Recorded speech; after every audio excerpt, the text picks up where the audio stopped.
बिस्मिल्लाहिर्रहमानिर्रहीम। नाज़रीन, अॼु को प्रोग्राम तारीख़ सां गुफ्तगू, हिकु अहिड़ी तारीख़ सां शख़्स सां गुफ्तगू आहे जंहिं सिंध जी तारीख़, अदब, सकाफ़त, सिंध जे सोसाइटी ते तमामु देर पा असरात विधा आहिनि। डॉक्टर नबी बख्श खान बलोच सिंध धरती जो हिकु अज़ीम दानिश्वर, मुहक़िक़, आलिम ऐं तहक़ीक़कार आहे। साईं पूरी मुनी सदी ताईं सिंध में ऐं पाकिस्तान में सिंध जी तरफ़ां तमामु घणो कमु कयो आहे। अहिड़ी तारीख़ ते साईं जी दस्तरस आहे ऐं उनखां पोइ जेके आलमी इदारा आहिनि, जीअं इनसाइक्लोपीडिया ब्रिटानिका, यूनेस्को में सिंध जी नुमाइंदगी तमामु बहितरीनु नमूने सां कई अथनि। अॼोकी गुफ़्तगू में असां उन्हनि शख़्सियत खे तव्हां सां मुतारिफ़ करायूं था। साईं हूअं त कंहिं तारीफ़ जो मोहताज न आहे, पर साईं खां मां कुझु सवालात पुछंदुसि। मां सम्झा थो साईं पंहिंजे तमामु गूनागू मुसफ़त में कुझु टाइम कढी असांखे इहो वक़्तु ॾिनो आहे, जंहिंजे लाइ मां साईं थोराए थो आहियां। डॉक्टर साहिबु अस्सलाम वालेकुम। वालेकुम। डॉक्टर साहिबु, तव्हां सां अॼोकी जेका गुफ़्तगू आहे उन में तव्हांजी ज़िंदगी जा के अहिड़ा गोशा जंहिं ते अञा ताईं लिखियो न वियो आहे या जंहिं ते रिसर्च न कई वई आहे, उन जे बारे में ॻाल्हाईंदासीं। पहिरीं त असांखे महिरबानी करे ॿुधाईंदा तव्हांजो जेको अबाउ अजदाद या तव्हांजा जेके वॾा हुआ कहिड़े ख़िते खां पाकिस्तान जी अची लॾे सिंध में वेठा? अर्ज़ु आहे त हाणे मुंहिंजे सवाने जे बारे में काफ़ी कुझु लिखियो बि वियो आहे।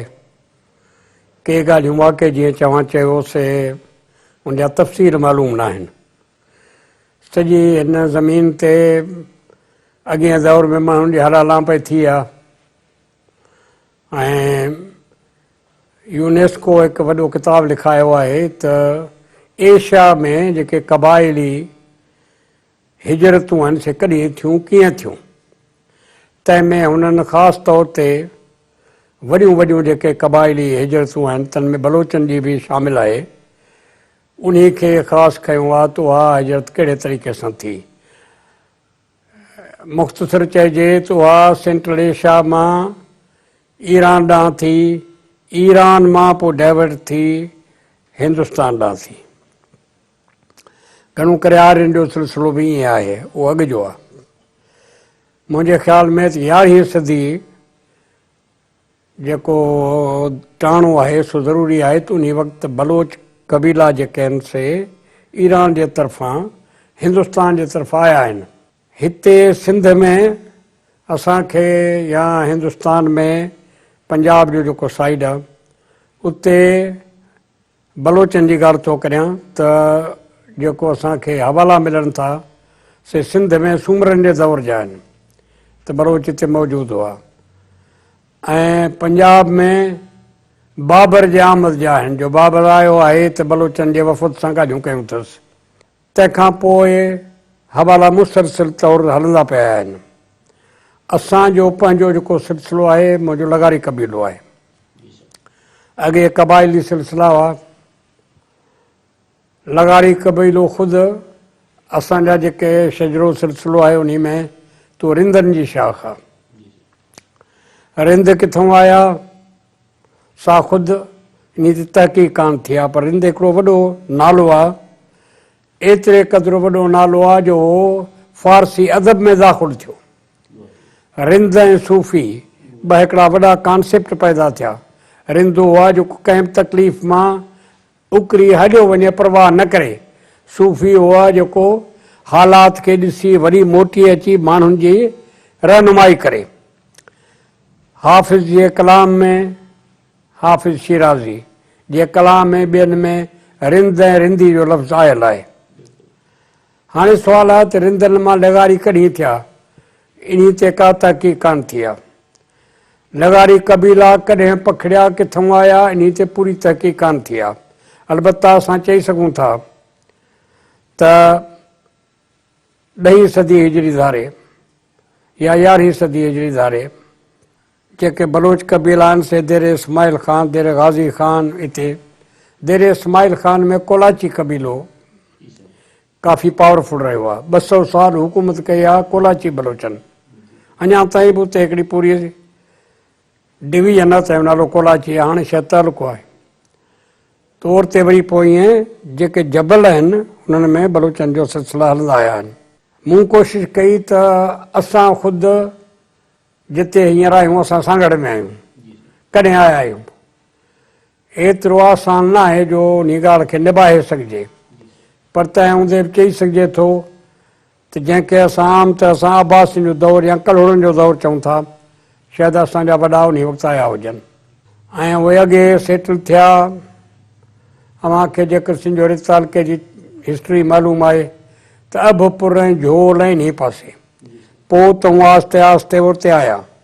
जॾहिं मीर शहज़ाद ख़ान मारिख वाह खे वॾो करायो, मारिख वाह हिकिड़ो फाट हो जेको पीर झंडे वारा जेके हींअर शहर आहिनि आसानी सां ॿुधायां, उन खां मथां दरिया मां फुटंदो हो। उहो शहज़ादपुर ताईं वेंदो हो, शहज़ादपुर खां अॻिते न, पर इहो फाट हो नेचुरल। पोइ मीर शहज़ाद ख़ान पींघारे जो ज़मीनदार हो। पोइ उन शहज़ाद शाह इन मारिख वाह खे अॻिते खणायो, सो झोल खां बि अॻिते ॿोबी ताईं खणाए वियो। उन मां जेके वाह फुटा उते जेके माण्हू आबाद थिया, ऐं सम्झां थो त असांजा वॾा शायदि उन वक़्तु उते आबाद थिया हुजनि। हाणे इहा आहे उहा ॻाल्हि जेका मालूम कान्हे, तंहिंजे करे मूं अर्ज़ु कयो। तव्हां जेके वधीक पुछणु चाहियो। साईं, तव्हांजी प्राइमरी तालीम जे बारे में काफ़ी शयूं लिखियल आहिनि, के अहिड़ियूं शयूं जीअं तव्हांजा उस्ताद जिन तव्हांजी शख़्सियत ते असरु कयो, जिन अॻियां हली तव्हांखे गाइड कयो त कीअं ज़िंदगी ठाहिजे।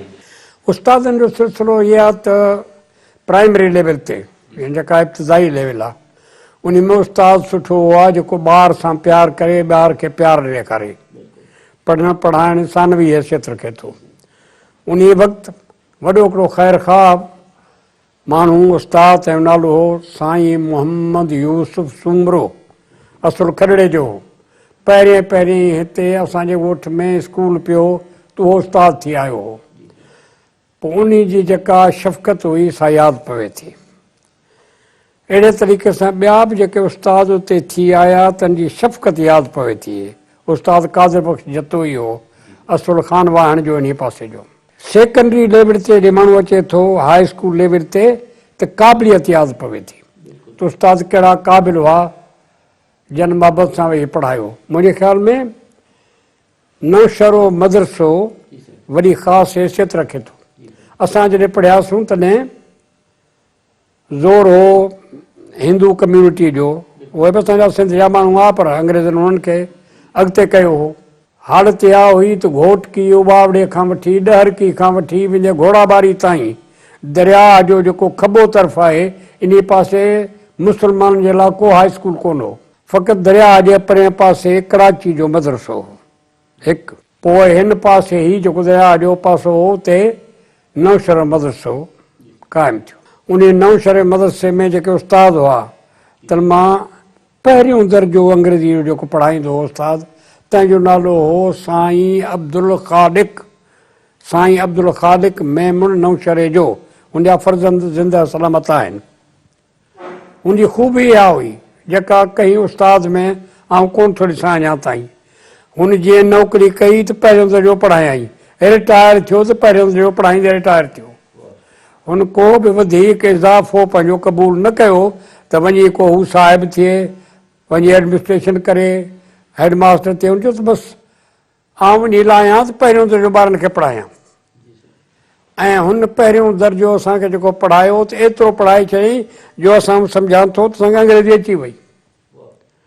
जेको सुवाल करे त हुन जवाबु ॾेई पिया सघूं। मूंखे यादगिरी आहे त उन वक़्तु अंग्रेज़नि जी हिकिड़ी गाॾी टामीज़ जेके आहिनि, हुनजी गाॾी पडईधन स्टेशन ते अची बीठी। टामी सिपाहियुनि खे चवंदा, सिपाहियुनि खे चवंदा। हा ईअं ई असां वियासीं ते ॻोठ, असांजी वेकेशन हुई, असां बि जी हुई पडईधन ते असीं बीठा हुआसीं शागिर्द छोकिरा सभु। तॾहिं आउं ॿुधंदो हुउसि पटको। सो पटको तमामु वॾो हो, सो गर्मी हुई घणी, लाथुमि मुंहिंजो हथ में हो, हाणे मूं ॿधो पए त हिकिड़ो अंग्रेज़ आयो। तंहिं अची मूंखां पुछियो त इहो पटको जेको आहे सो तूं घणो वक़्तु थो लाहीं इन खे ॿधण ते? त मूं हुनखे चयो त आउं तोखे ॿधी थो ॾेखारियां, तूं ॾिस त आउं घणो वक़्तु थो लाहियां। हाणे इन मां सम्झो त पहिरियों दफ़ो पढ़ंदो हुउसि। हाणे उहो अंग्रेज़ हुन छा ॻाल्हायो हूंदो, कहिड़े इंटोनेशन में, कहिड़े लहजे में, लबो लहजे में, ऐं सम्झी वियुसि। मूं हुनखे जवाबु ॾिनो त इहो मौजज़ो उस्ताद अब्दुल ख़ालिक जो। तंहिंखां पोइ नौशहर मदरसे में जेके उस्ताद हुआ ऑन द होल जेकर असां अॼुकल्ह जी ॻाल्हि सां भेट करियूं त आउं सम्झां थो अॼुकल्ह जे कॉलेज जे उस्तादनि खां वधीक क़ाबिल हुआ। इहो क़ाइदो हो त हर स्कूल में हर का क्लास में 25 शागिर्द दाख़िल थींदा, वधीक न, बसि वधीक दाख़िला ई कोन ॾींदा हुआ। 25 शागिर्दनि खे चङी तरह सां पढ़ाए सघिबो, हिकिड़ो उस्तादु पढ़ाए सघे थो, वधीक नथो पढ़ाए सघे। पोइ इन में असांजो हिकिड़ो हूंदो हो उस्तादु मिस्टर दुनी चंद, उहो मैथमेटिक्स पढ़ाईंदो हो। पोइ उन सां 3-4 शागिर्द हूंदा हुआसीं, काफ़ी होशियारु।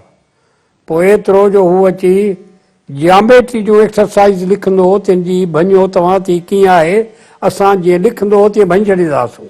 पोइ हिकिड़ी एक्सरसाइज़ लिखियाई, हिकिड़ी अजायब बात मां ॻाल्हि तव्हांखे ॿुधायां थो, मञण जहिड़ी कान्हे पर तव्हांखे ॿुधायां थो। लिखियाई, असां सभिनी छोकिरनि ज़ोर लाथो पर भॻी न, त असां चयो साईं खे त भला ॿुधायो हुयो त उहो कंहिंजी भञा, चई आउं कोन ॿुधाईंदुसि, सुभाणे वरी गौर करे अचिजो। असां वियासीं, पोइ उहा जेका एक्सरसाइज़ मुंहिंजे दिमाग़ ते चढ़ी वई, ख़्वाब में मूं उन खे भॻो, सुबुह जो थी पोइ उनखे लिखियो, पोइ जो ॿुधायुमि साईं खे त मूं भॻी आहे ख़्वाब में, सा ही आहे। यानी उस्तादनि जी एॾी शफ़क़त हुई, एॾी हिमत हुई, जो इहे असां पढ़ंदा हुआसीं।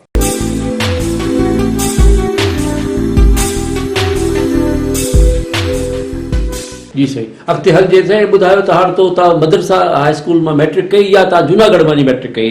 तव्हांजी मैट्रिक हाई स्कूल नौशहर मदरसे खां, पोइ जूनागढ़ में कॉलेज में तव्हां हिते तालीम हासिल कई? पोइ कॉलेज हिकिड़ो साल DJ सिंध कॉलेज कराची, उते बि तव्हां पढ़ियो? पोइ वरी 3 साल जूनागढ़ कॉलेज, बहाउद्दीन कॉलेज जूनागढ़। उते स्कॉलरशिप मिली या तव्हां पंहिंजे ख़र्च ते वियो? न, मूं सिंध में ॿियो नंबर खयो हो मुस्लमाननि में, तंहिंजे करे मूंखे 20 रुपया स्कॉलरशिप गवर्नमेंट ॾिनी, उन जे करे आउं पढ़ी सघियुसि। अलीगढ़ जो कुझु हाल अहिवाल? जूनागढ़ मां वियुसि अलीगढ़। जी सही, उते जी कुझु पाकिस्तान जी तहरीक जो सिलसिलो उते जारी हो, तव्हांजो हुन में छा रोल हो, या तव्हां पाकिस्तान जी? अलीगढ़ में त वॾी यूनिवर्सिटी हुई, तमामु वॾी यूनिवर्सिटी, उन में को मुंहिंजो ख़ासि दख़ल मक़ूर एॾो कोन हो जो आऊं, पर मूं उते पंहिंजो नंबर तमामु सुठो रखियो। MA में आऊं फर्स्ट क्लास फर्स्ट आयुसि सॼी यूनिवर्सिटी में। बम्बई यूनिवर्सिटी मूं बहाउद्दीन कॉलेज जूनागढ़ मां बम्बई यूनिवर्सिटी में BA ऑनर्स फर्स्ट क्लास कयो, बम्बई यूनिवर्सिटी में 3rd पोजीशन, अलीगढ़ में फर्स्ट पोजीशन MA में, ऐं लॉ मूं साॻे वक़्तु कयो, उन में फर्स्ट पोजीशन। तव्हां डिज़र्टेशन बि को लिखियो पिए सिंध में अरबन जो राज, उन ते का डिज़र्टेशन तव्हां? डिज़र्टेशन उहा MA खां पोइ, जॾहिं MA पूरी कबी तंहिंखां पोइ रिसर्च जे वास्ते इहो हो त मां वकालत करियां। ऐं हिते आयुसि हैदराबाद में, मूं अची वकालत शुरू कई हफ़्तो खनि, पर मूंखे ॻाल्हि सम्झ में आई त हिन सां पूरे कोन पवंदुसि, हीउ तमामु हिकिड़े ॿिए रंग जो किसो आहे। पोइ वरी वरी बि पढ़ियुसि वञी, पोइ मूंखे फर्स्ट क्लास में अचण जे करे 50 रुपया स्कॉलरशिप मिली अलीगढ़ में। पोइ मूं वञी उते कई रिसर्च, उहा हुई सिंध में तारीख़ ते, ऐं उहा तारीख़ हुई इस्लामी तारीख़ शुरू कीअं थी सिंध में, ऐं उहो अरबन जो दौरो, उन ते पोइ मूं तहक़ीक़ कई। उते 4-5 साल रहियुसि, जो पोइ वरी अॻिते चूंडिजी हलियो वियुसि अमेरिका। सिर्फ़ु इहो पाकिस्तान जी तहरीक जो दौर बि इहो हो अलीगढ़ में, तव्हां कहिड़नि कहिड़नि वॾनि लीडरनि सां? पाकिस्तान जो दौर हो, ज़बरदस्त दौर हो। उन में असां जेके अलीगढ़ वारा शागिर्द हुआसीं से 2 तबक़नि में विरहायल हुआसीं। हिकिड़ा हुआ जेके मुस्लिम लीग सां शामिल हुआ, जनाब साहिब अॻवान हो। ॿिया हुआ जेके जनाब साहिब खे अॻवान करे मञाऊं थिए त लाइक़ु माण्हू आहे, पर उन्हनि सम्झो थिए त इहो तरीक़ो कोन्हे को, असां मुस्लमान जेके आहियूं से हिंदुनि सां पॉलिटिकल मुआइदो करे पंहिंजी जेका अज़मत आहे उन्हनि खे मञाए हक़ वास्ता वठी पोइ मिलूं, ईअं न जो हुन सां मिली वञूं त मेजॉरिटी में आहिनि। इहो ख़ाकसार तहरीक जो नज़रियो हुयो। अल्लामा इनायतुल्लाह मशरक़ी उहो लीडर हो, आउं ख़ाकसार हुउसि। आउं ख़ाकसार थियो हुउसि मैट्रिक पास करण खां पोइ यको सॼो 4 साल जेके BA जा, पोइ अलीगढ़ सॼो असां इन में हुआसीं। पर आख़िर में पोइ मूं उते इहो सोचियो त हाणे पॉलिटिकली वञी कांग्रेस ऐं मुस्लिम लीग जो बीठो आहे, हाणे जेकर फ़ैसिलो इन ते थिए थो त असांखे घुरिजे त कांग्रेस जॉइन कयूं या मुस्लिम लीग जॉइन कयूं, ख़ाकसारी खे छॾियूं। पोइ मूं मुस्लिम लीग जे तरफ़ घणो रुझान कयो। साईं, मुस्लिम लीग जेके उन वक़्त में जेके असांजे बारे में सोचियो हो, प्रोग्राम रिथियो हो, तव्हां सम्झो था त हाणे पूरी सदी ॾिसण खां पोइ असां उहे ऑब्जेक्टिव्स या पंहिंजा मक़ासद हासिल करे सघिया आहियूं, सिंधी मुस्लमान ख़ासि उहो तौर ते? सियासी सुवाल आहे, मूं एतिरो जवाबु त कोन थो ॾेई सघां पूरो, पर तंहिं हूंदे मुंहिंजे ख़्याल में उन वक़्तु जेका हिकमत अमली हुई उन में आउं सम्झां थो त असांखे क्रेडिट ॾियणु घुरिजे, शुक्रगुज़ार रहणु घुरिजे मोहम्मद अली जिनाह साहिब जो, जेको क़ाइद आज़म बि आहे ऐं वाक़ई पंहिंजी क़ाबिलियत सां, दानाई सां, ॿियनि जो चाढ़ो कोन हो, केॾे माण्हू जो मुंहिंजे ख़्याल में इहो हिकिड़ो कारनामो आहे जो पंहिंजे क़ाबिलियत जे ज़ोर ते अंग्रेज़ सां, कांग्रेस सां हिकु जहिड़ाई लेवल ते वेही ॻाल्हियूं करे पंहिंजी ॻाल्हि मञाए पाकिस्तान क़ाइमु करायईं। पोइ जहिड़ो पाकिस्तान आहे तहिड़ो पर क़ाइमु करायईं। इहो वॾो कारनामो आहे। उन वक़्तु जो जेको माहौल हो तंहिंमें असां सभु सम्झो थिए त पाकिस्तान क़ाइमु थींदो, सभु कुझु थी वेंदी, वाह थी वेंदी, ऐं उहो इमोशनल हिकिड़ो नमूनो हो त पाकिस्तान क़ाइमु थींदो त हिते खीर जूं नहरूं वहंदियूं, माखी जा तलाउ पैदा थी वेंदा, इहे सभु आहिनि इमोशनल ॻाल्हियूं। रियलिटी जेका आहे त हुकूमत करणु, हुकूमत हलाइणु ॾुखियो कमु आहे, निहायती वॾी क़ुर्बानी जो पाकिस्तान ठहियो त माण्हू सम्झो त हाणे असां बिश्त में था वञूं पिया, खाईंदासूं ऐं खपाईंदासूं, इन मारियो आहे पाकिस्तान खे। पाकिस्तान जेकर ईअं हो ॾिसंदा हा त असां हिकिड़ी रियलिटीज़ में था वञूं पिया, उते ओहिड़े नमूने सां हलंदासूं त वधंदासूं, ईअं कोन्ह थियो। तव्हां पुछो त अॻु जीअं हिन में फ़र्क़ु कहिड़ो आहे, इहो ई फ़र्क़ु आहे त उन वक़्तु इहो हो त ख़्वाबु हो, हाणे असां सुजाॻ थिया आहियूं ऐं हक़ीक़त ॾिठी अथऊं त ॿी ॻाल्हि आहे। लीडरशिप जो फुक़दान चइजे, या उहा लीडरशिप जिना खां पोइ असांखे न मिली सघी, जहिड़ी जिना साहिब जे लेवल जी लीडरशिप हुई? बसि न मिली सघी, केरु ॾियण वारो हो, कंहिंखे ब्लेम कयूं त अलाह ताला कान ॾिनी, माण्हुनि कान ॾिनी, असां पाण खे ब्लेम कंदासीं, असां पाण खे कान ॾिनी। ॻाल्हि आहे जिनाह साहिब त ॿियो हलियो, पर पोइ असांजो फ़र्ज़ु हो असांजो आहे न, असां कंहिंखे था ब्लेम कयूं त असां कान ॾिनऊं, केरु कंहिं कान ॾिनी, असां पाण खे कान ॾिनी, असां अहल कंदो हुआसीं उन ॻाल्हि जा। जेको कांग्रेसी हो सो ट्रेंड माण्हू हो, उहो पोइ वियो जेल में न वियो, पर मिड़े अंग्रेज़नि जे ख़िलाफ़ु हाउ हाउ कंदो आयो, हुनखे ख़बर हुई त नेशनलिज़म छा थींदी आहे। हिते मुस्लमाननि खे जेकी वठी ॾिनो सो जिनाह सां वठी ॾिनो, 1% मुस्लमान ट्रेंड कोन हो पॉलिटिकल लीडरशिप जे लाइ, मुंहिंजो पंहिंजो ख़्यालु आहे। तमामु के थोरा माण्हू ट्रेंड हुआ, उहे माण्हू हिकदमि ख़तमु थींदा विया। तव्हां ख़बर त कामोरनि पोइ अची हिते कब्ज़ो कयो, यानी ग़ुलाम मोहम्मद जेको दखन जे निज़ाम जे फाइनेंस जो हिकिड़ो माण्हू, उहो उतां माइग्रेट करे अचे थो हिते पाकिस्तान में अची फाइनेंस मिनिस्ट्री ते कब्ज़ो करे थो, उतां थी अॻिते वञी हले छा थो थिए, उहो असेंबली खे डिसमिस करे थो छॾे, ऐं 12 माण्हू आया आहिनि। इहे माण्हू खे हिते जा कहिड़ो आहे, ग़ुलाम मोहम्मद को वेठल न को पंजाब जो हो न को सिंध जो हो, असुल त पंजाब जो हो, ख़ैर बहरहाल, पर हुननि खे वझ मिली विया।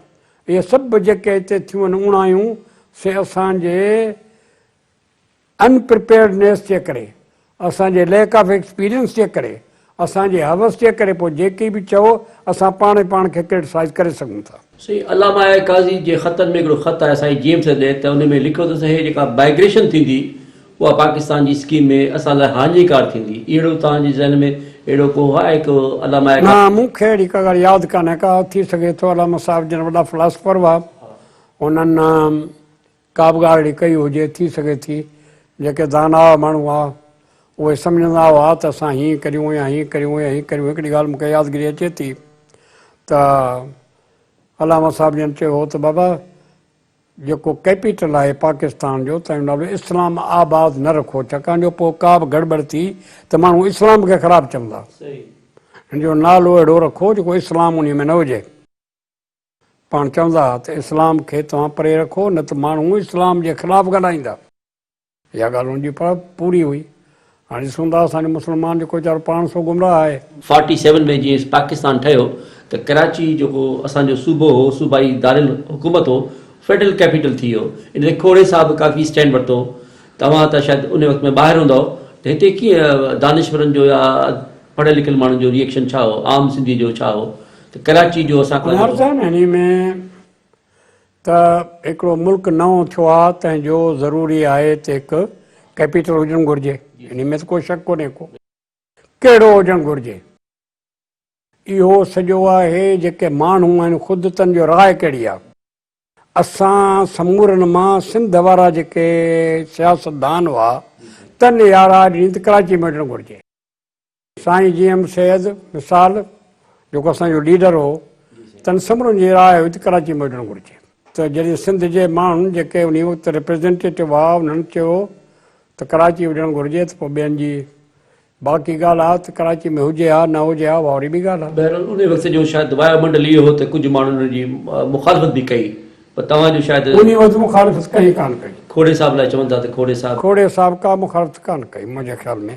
उहे ॿियूं ॻाल्हियूं हुयूं, खोड़े साहिब जे ख़िलाफ़ु जेके घणियूं ॻाल्हियूं जेके लॻायूं हुयूं, वन यूनिट ऐं ॿियूं ॻाल्हियूं, अवां वटि वधीक हूंदो हवाला त अवां उन ते वीचार करियो।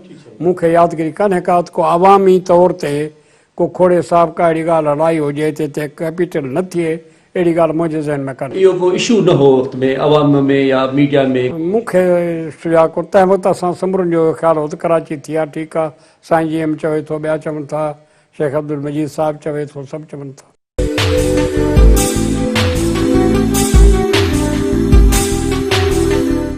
अमेरिका में बि तव्हां काफ़ी पाकिस्तान लाइ वेही ख़िदमत कई।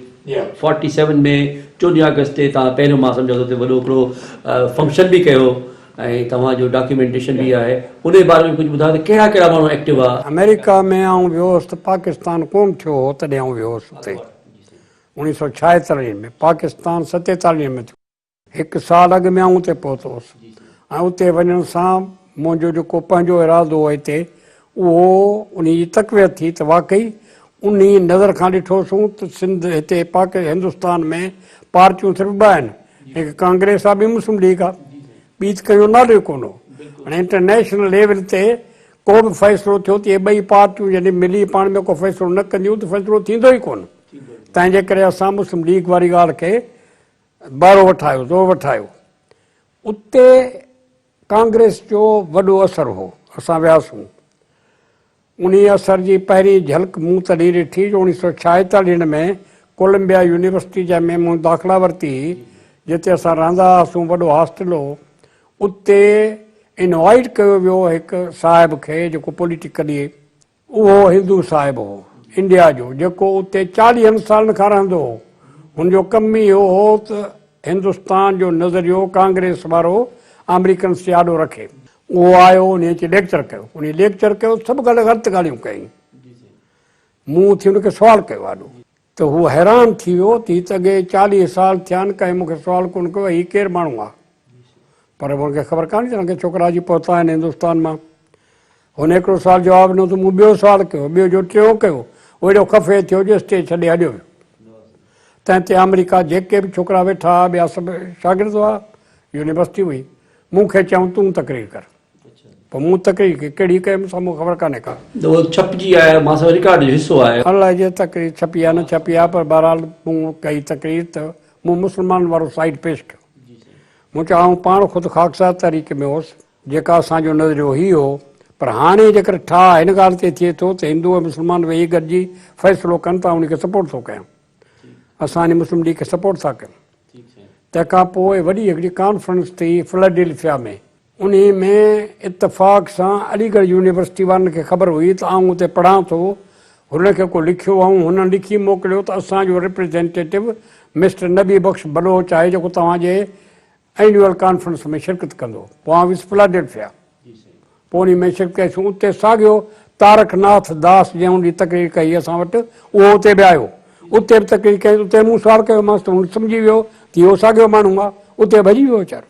मतिलबु त उते असां पंहिंजी जेको उसूल हो तंहिं ते बीठासीं, उन ते बीठासीं। टी ॻाल्हि त आख़िरकार पाकिस्तान थी वियो। तंहिंजो निहायत दिलचस्प ॻाल्हि आहे जेका एजुकेशनली बि हूं बि इम्तिहान रखियलु हो उन ॾींहं ते, 14 अगस्त ते इम्तिहान रखियलु हो मुंहिंजो। आउं पंहिंजे, हा फाइनल इम्तिहान हो हिकिड़े पेपर जो, आउं पंहिंजे प्रोफेसर वियुसि, उनजो नालो डॉक्टर राइज़ नर हो, नालो मूंखे यादि आहे। मूं उनखे चयोसीं अॼु असांजो पाकिस्तान डे आहे, आउं सेक्रेटरी आहियां, मूं एसोसिएशन क़ाइमु कई उते वञी, पाकिस्तान स्टूडेंट एसोसिएशन मूं क़ाइमु कई, उनजो सेक्रेटरी हुउसि। मुंहिंजो सेक्रेटरी आहियां, अॼु असां मल्हायूं था। हाणे मुंहिंजे पेपर जेको आहे त मां कीअं छा करियां, हुन चयो त का ॻाल्हि कान्हे का, तूं वरी ॿिए जुमे ते पेपर ॾिजां। अहिड़े सुठे नमूने सां हुन चयो, मूंखे अञा ताईं। बहरहाल पोइ ॾींहं ते असां मूं हायर कयो हिकिड़ो हॉल न्यूयॉर्क शहर में, $18 मूं ॾिना, मूंखे यादगिरी आहे। उहो हायर हॉल करे उते असां वॾी कॉन्फ्रेंस कई, जेका हिकु नुक़्ते नज़र सां मुंहिंजे ख़्याल में पाकिस्तान जेको पंहिंजो आहे इन खां ॿाहिरि इहो पहिरियों दफ़ो हो जेको पाकिस्तान डे मल्हायो वियो। छाकाणि जो 14 अगस्त हुई, अव्हांजी 14 अगस्त ते पूरी थी हूंदी, हुते ॿिए ॾींहुं शुरू थी। फ़र्क़ु हो ई कोन को, अञा ताईं वाशिंगटन में फ़र्क़ु कोन पियो हो। साॻियो हो जेको अॻियो इदारो कमु पियो कयो, अञा असांजो एम्बेसडर बि कोन आयो हो, तंहिंजे करे उहो असां पाकिस्तान डे उते कयो। बहरहाल इहे उते जा सिलसिला हुआ जेके असां कया, जेका ज़रूरत हुई उन जी। पाकिस्तान मोटी अचण खां पोइ तव्हांखे 2-3 ऑफर्स थियूं, पर तव्हां का शायदि ऑफर क़बूल न करे, पर ख़ाकी वॻनि जा वॻा 2 ठाराए ऐं सिंध जे सफ़र ते निकिरी पियो। इहो छा सिलसिलो हो? तव्हां लिखियो आहे पंहिंजे? हा, पर इहो त हिकिड़ी ॻाल्हि आहे त ज़ाती थोरो अहिड़ी ॻाल्हि मूंखे उते तार मोकिलियऊं त हिकदमि अचो जो हिते असिस्टेंट एजुकेशनल ऑफिसर जी मुक़ररी थियणी आहे, तव्हां पब्लिक सर्विस कमीशन में अची वियो। पोइ एतिरो मुंहिंजे लाइ कयूं जो मूंखे हवाई जहाज़ मोकिलियऊं, त हवाई जहाज़ नई ॻाल्हि हुई। हवाई जहाज़ में को चढ़ियो त माना त वॾी का ॻाल्हि कमाल कयईं। असांखे सर्टिफिकेट ॾिनऊं, असां अमेरिका खां इंग्लैंड आयासीं हवाई जहाज़ में, त कंपनी असांखे हेॾो सर्टिफिकेट ॾिनो त मुबारक हुजे अव्हांखे जो मां एटलांटिक क्रॉस कयो आहे हवाई जहाज़ में। यानी एॾी तकिड़ो करे वठी आया हेॾां। हिते अची वेठासीं पब्लिक सर्विस कमीशन में, मूंखे फर्स्ट नंबर ॾिनऊं। उन वक़्तु हिकिड़ो असांजो साईं हो ईस्ट पाकिस्तान जो एजुकेशन मिनिस्टर, तंहिंजो ख़्यालु हो त न ईस्ट पाकिस्तान जो हिकिड़ो साईं आहे उहो थिए। पोइ उन उहा ॻाल्हि क़बूल न कई। पोइ आख़िरकार चयईं त लिखो इन पब्लिक सर्विस कमीशन खे त असां हिन शागिर्द खे ॾिठो आहे, हिन नौजवान खे ॾिठो आहे, हीअ असांजे कम जो कोन्हे। मूंखां इंटरव्यू वरितऊं, लिखी मोकिलियऊं त हीअ अव्हां फ़ैसिलो सही न कयो आहे।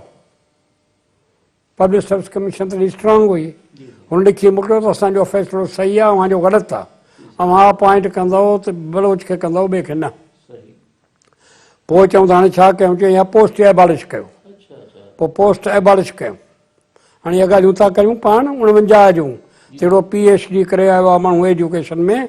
एजुकेशन जी ज़रूरत आहे हिन मुल्क खे, पर हाणे इहा ॻाल्हि पई थी थिए, उहा जेका हींअर असां जेका हाणे थी थिए, हाणे बि थिए पई, वक़्त में बि इहे थींदो हो। 49 मुंहिंजी ॻाल्हि आहे। तॾहिं बि अहिड़ियूं ॻाल्हियूं हुयूं। तंहिं ते पोइ हुननि चयो त एबॉलिश पोस्ट। मूंखे सॾायो एजुकेशन एडवाइज़र, महमूद हुसैन नालो हुउसि। ऐं वियोसांसि, चई त तव्हां जेके असांजे फिट न आहियो पूरी तरीक़े सां, तंहिंजे करे असां इहा पोस्ट एबॉलिश था कयूं। भई तव्हां पोस्ट एबॉलिश था कयो त आउं आहियां कॉन्ट्रैक्ट में, मूं लिखी ॾिनो आहे त अव्हांखे पे कंदुसि, जेकर न सर्व कंदुसि तव्हां मूंखे कॉन्ट्रैक्ट खां आज़ादु कयो। हुननि चयो त हा आज़ादु करण लाइ तयारु आहियूं। कॾहिं मूं चयो हींअर जो हींअर। उन वक़्तु लिखी आयो त हा तूं आज़ादु आहीं। हाणे आउं केॾां वञा? कराची में आउं वेठो आहियां, न मूं वटि भाड़ो, न भुतो, न पैसो, न पतो, केॾां वञा? तव्हां ॻाल्हि जेके आहे त जवाबु थो ॾियां। पोइ उन वक़्तु जेके पंहिंजूं टायूं सूट बूट आहे सभु कयुमि बंदि पेती में, ख़ाकी कांच ऐं ख़ाकी कमीज़ सिबायमि, हिकिड़ो थेलो खयुमि, पेंसिल ऐं हिकिड़ो नोटबुक खयुमि, घड़ी पियो सिंध में मूं चयो हाणे मानी आहे राज ते, कलमो नबी ते पोती कुल्हे ते मानी राज ते पिया हलो। पोइ इहे 13 महीना आउं पिया हलियो सॼी सिंध में, कंहिं नौकिरी कान थिए ॾिनी, न को मुंहिंजो असरु हो, न को इन्फ्लुएंस हो। सिंध ते केॾो फ़ाइदो, सिंध खे केॾो फ़ाइदो पियो जो हाणे हिकिड़ो थिए थो, तव्हां हिकिड़ो ख़ज़ानो गॾु कयो जो लोक विरसे जो। तव्हांजी महिरबानी आहे, तव्हां चओ था साईं। पोइ वरी तव्हां शायदि फॉरेन सर्विस में हलिया वियो, दमिश्क में तव्हांजी शायदि पोस्टिंग कई हो, पर तव्हां वरी जॉइन न कयो शायदि। न, फॉरेन सर्विस में आउं कोन वियुसि, साहिबु चूंडिजी वियो हुउसि, पर आउं वियुसि कोन को। उन साॻी पब्लिक सर्विस कमीशन में पोइ वरी आउं वियुसि त मूंखे उन वक़्तु इंफॉर्मेशन डिपार्टमेंट ऐं फॉरेन कुझु गॾु आहे। पोइ वरी देरूं पियूं थियूं, मूंखे रखियाऊं पब्लिक रिलेशन ऑफिसर डेमस्कस में करे फॉर द मिडल ईस्ट। पोइ मूंखे 2500 रुपया त ॾींदा, तव्हां प्रिपेरेटरी अलाउंस उहो बि ॾिनऊं। तैयारी में होसि त अॾां मां आया काज़ी साहिब जन कराची में आया लंडन मां उन्ही खे अपॉइंट कयो सिंध यूनिवर्सिटी जो वाइस चांसलर ऐं मिलण वियुसि मूंखे चयो भाउ तूं छा थो करीं मूं चयो वञा थो दमिश्क छा पढ़ियो हुई मूं चयो हीअ चए पोइ तव्हां पढ़ी ईंदव पोइ दमिश्क वेंदव सिंध खे केरु संभालींदो हुन मरहूम ईअं चयो मूं चयो असां तयारु आहियूं पर सिंध में नौकिरी ॾियण वारो केरु कोन्हे को 13 महीना आऊं घुमियुसि पए नौकिरी कंहिं कान ॾिनी पोइ पाकिस्तान गवर्नमेंट यूनाइटेड नेशन्स जो मुंहिंजो कमु कमायो उन मूंखे नौकिरी मिली हाणे हीअ ॻाल्हि आहे चई न तूं सिंध यूनिवर्सिटी में अचु मुंहिंजो साईं अव्हांजी महिरबानी आहे अव्हां बि ईंदव पोइ मूंखे कढी छॾींदा पोइ चयईं त आउं ऑर्डर थो पास कयां जेसि ताईं तूं रिटायर न थींदे तेसि ताईं तूं कढंदो ई केरु कोन को मूं हिकदमि ई रिज़ाइन कयो ऐं जेको रिज़ाइन कयुमि पाकिस्तान गवर्नमेंट में हुननि वीचारनि हैरानी त छो थो रिज़ाइन कयां मूंखे आख़िरकार सेक्रेटरी सॾायो mister G Ahmed was secretary उन सॾायो उन मूंखे चयो तॾहिं कहिड़ी ॻाल्हि आहे तूं छो थो वञी जीअं चयईं तीअं कयूं तोखे एडवांस इंक्रीमेंट्स ॾियूं तोखे हीअं कयूं अड़े घणो वीचारे चयो तमामु महिरबानी हुई कुदरतुल्ला शाह मिस्टर इकराम इहे मुंहिंजा वॾा हुआ मूं चयो त ॻाल्हि आहे तव्हां PhD करे आयो आहियां एजुकेशन में ऐं वञा थो यूनिवर्सिटी में उहो फ़ाइदेमंद थींदो पंहिंजे मुल्क जे वास्ते मूं इन लाइ इहो फ़ैसिलो कयो आहे मूं पंहिंजे मक़सद लाइ कोन कयो आहे मूंखे तव्हां रिलीव कयो कॾहिं रिलीव कयूं मूं चयो हींअर जो हींअर उन वक़्तु रिलीव कयूं ॿिए ॾींहुं वञी सलाम कयोसीं यूनिवर्सिटी में पर अहिड़ा मौक़ा ईंदा रहनि था इहा ई बिल्डिंग ओल्ड कैंपस वारी जिते हाणे या अलामा साहिब जन खे हिते आए मूंखां अॻु में पाण 9 अप्रैल ते आया हुआ इहो आहे 1951 ऐं सेप्टेंबर जी 1 तारीख़ ते मूं जॉइन कयो 1951 में या इहो ई साॻियो इहो साॻी बिल्डिंग आहे ओल्ड कैंपस इहा साॻी फर्स्ट फ्लोर ते अलामा साहिब वेंदा अचंदा इहो साॻी ॻाल्हि साईं जिन इंस्टीट्यूट ऑफ एजुकेशन जो बि पाउ विधो हुते जेको पाकिस्तान में शायदि पहिरियों इंस्टीट्यूट हो एजुकेशन जो सही ऐं इहो पहिरियों जेको डिपार्टमेंट जेको यूनिवर्सिटी में क़ाइमु थियो अलामा साहिब वॾे दाना माण्हू हो वाइस चांसलर जेके अॼुकल्ह जा आहिनि उन खां मथे बढ़ंदो हुन दुनिया थी हुई हुन पहिरियों इहो कमु कयो आहे 3-4 त हीअ यूनिवर्सिटी मुम्तिहान इम्तिहान वठंदड़ न हुजे छाकाणि जो अंग्रेज़नि जे दौर सॼे में यूनिवर्सिटियूं जेके बि हुयूं से इम्तिहान वठंदड़ हुयूं रेज़िडेंशियल यूनिवर्सिटी का कान हुई सवाइ 2 जे हिकु मुस्लमाननि जी अलीगढ़ यूनिवर्सिटी ॿी हिंदुनि जी बनारस यूनिवर्सिटी उहे रेज़िडेंशियल हुयूं ॿी सॼे हिंदुस्तान में का बि यूनिवर्सिटी रेज़िडेंशियल न हुई छाकाणि जो अंग्रेज़नि जूं हुयूं पब्लिक जूं हुयूं अलामा साहिब चयो त न यूनिवर्सिटी उहा जेका रेज़िडेंशियल हुजे अलामा साहिब लिखी मोकिलियो गवर्नमेंट खे त जाइ ॾियो असां यूनिवर्सिटी क़ाइमु करियूं ग्रांट ॾियो त यूनिवर्सिटी जो शहर ॿधूं तंहिंखां पोइ आऊं अपॉइंट थो करियां पहिरीं 2 डिपार्टमेंट हिकिड़ो एजुकेशन ॿियो रिलीजन इहे ज़रूरी आहिनि डिपार्टमेंट तंहिंखां पोइ ॿिया थींदा ऐं मूंखे अपॉइंट कयूं पोइ 1-2 खां पोइ वरी डॉक्टर हाडे पोटर मरऊं उन खे अपॉइंट कयूं पोइ हिते अपॉइंट कयूं अलामा साहिब जन इहो कयो त पहिरीं यूनिवर्सिटी में प्रेस हुजणु घुरिजे ऐं यूनिवर्सिटी पंहिंजो पब्लिकेशन करे लाइब्रेरी हुजणु घुरिजे जिते माण्हू वेही कमु कनि इहे सभु जेके शुरूआती ॻाल्हियूं अलामा साहिब जन कयूं ऐं उन बुज़ुर्ग जी हिकिड़ी कुदरत जो असांखे फ़ाइदो मिलियो जो यूनिवर्सिटी शहर जेको तव्हां ॾिसो था ठहियो न त कोन ठहिया तव्हांजो हुन में छा कंट्रीब्यूशन आहे हींअर मेहराण में काफ़ी मूं बि ख़िदमत कई उन यूनिवर्सिटी जी छाकाणि जो आउं पहिरियों वाइस चांसलर पहिरियों प्रोफेसर हुउसि जेको हिते अपॉइंट थी आयुसि त अलामा काज़ी साहिब ऐं सम्झां थो त हुन मूंखे ट्रस्ट कयो मूंखे ईअं सम्झाईं त हिन छोकिरे खे वठी आयो आहियां हिन जे थ्रू यूनिवर्सिटी पोइ जेको कमु हो सो रजिस्ट्रार कंदो हो पंहिंजे रजिस्ट्रारी जा पर ॿिया जेके पब्लिक रिलेशन जा कमु सभु मुंहिंजा हवाले हुआ पोइ हिकु दफ़ो ईअं थियो त मूं अर्ज़ु कयो त साईं हिते को बि जाइ कान थी मिले पई छाकाणि जाइ मिलण ॾाढी ॾुखी हुई उन वक़्तु इहो ख़्यालु हो त गवर्नमेंट कॉलेज फुलेरी जे परियां आहे हिते यूनिवर्सिटी ठाहिजे कनि थे चयो त हैदराबाद आहे तंहिंजे हींअर जिते कासिमाबाद आहे हिते यूनिवर्सिटी ठाहिजे कनि चयो त हाला नाको आहे उते यूनिवर्सिटी ठाहिजे हिते 3 जाइनि ते रजिस्ट्रार जी मार्फत कोशिशूं थियूं पर घटि में घटि 2 करोड़ रुपया लॻा थिए एक्विज़िशन ते पोइ अलामा साहिब ने लिखी मोकिलियो गवर्नमेंट जो त 2 करोड़ त परे आहिनि पर असां 2 लख ॾियण लाइ बि तयारु न आहियूं पोइ अलामा साहिब जन इहा ॻाल्हि असां यादि रखी पोइ मुंहिंजे ख़्याल में आहे उन शिकार वकार कंदो हुउसि इन पासे वेंदो हुउसि ये जबलपुर मूं ॾिठा, हितां हिकिड़ो नज़ारो जेको आहे यूनिवर्सिटी जो टाउन आहे, हिते मूं ॾिठो त भले हेठां नदी पई थी वहे, हीअ जाइ अहिड़ी आहे जो हिते। पोइ मूं चयो साईं हिकिड़ी जाइ मूं ॾिठी आहे, उहा अहिड़ी आहे जो यूनिवर्सिटी जेकर उते ठाहिजे। चई हा, मुंहिंजो हा। चई मूंखे ॾेखारींदे? मूं चयो हा। चई भला अॼु शाम जो हलंदासीं। पोइ उन ॾींहुं शाम जो अलामा साहिब जन खे वठी मूं वञी इहो यूनिवर्सिटी जो इहो सॼो ॾेखारियो। पोइ वरी पाण ॿी मीटिंग रखियाऊं जंहिंमें ख़ान बहादुर नाना हो, असांजे सिंडिकेट जो मेंबर, उन खे घुरायऊं।